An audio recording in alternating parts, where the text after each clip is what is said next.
కేసీఆర్ అంటేనే ఈ రాష్ట్రాన్ని పరిపాలించిండు. ఎవరి మీద పెట్టిండే చట్టం? ఎవరి మీద పెట్టిండు ఈ 163 అనే చట్టం? అయినా ఎంత విధ్వంసం చేసిరు, ఎన్ని రకాలుగా మాట్లాడారు ఆయన మీద. వాళ్ళు మౌనం వహించలేదా? మన కళ్ళ ముందు పరిపాలన జరగలేదా? ఎందుకు ఇంత కక్ష కట్టాలి?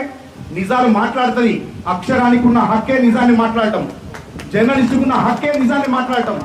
నిజాన్ని మాట్లాడే బాలు లాంటి వాళ్ళు లేకపోతే ఈ సమాజం అంధకారం అయిపోతుంది, చీకటి అయిపోతుంది. మీరు ఇవాళ 5 ఏళ్ళు పరిపాలనలో ఉంటారు. కలెక్టర్ గారు మీరు 50 ఏళ్ళు ఉండొచ్చు అధికారంలో, మీరు చైర్లో 50 ఏళ్ళు కూర్చోవచ్చు. కానీ ఇదే జర్నలిస్టు చివరి నిమిషం, చివరి శ్వాస పోయేంత వరకు ప్రజల కోసం స్పందిస్తూనే ఉంటాడు. వాడే జర్నలిస్ట్. సమాజానికి వారికి ఉన్న సంబంధం అదే. ఎప్పుడో చెప్పినాం, తెలియకపోతే తెలుసుకోండి. జర్నలిస్టుల బాధ్యత ఎట్లుంటది ఈ సమాజం పట్ల అనేది ఎప్పుడో చెప్పినాం. ఏ బంధం లేకున్నా స్పందిస్తూ ఉంటావు, నా వృత్తికి జన్మ హక్కు అంటావు.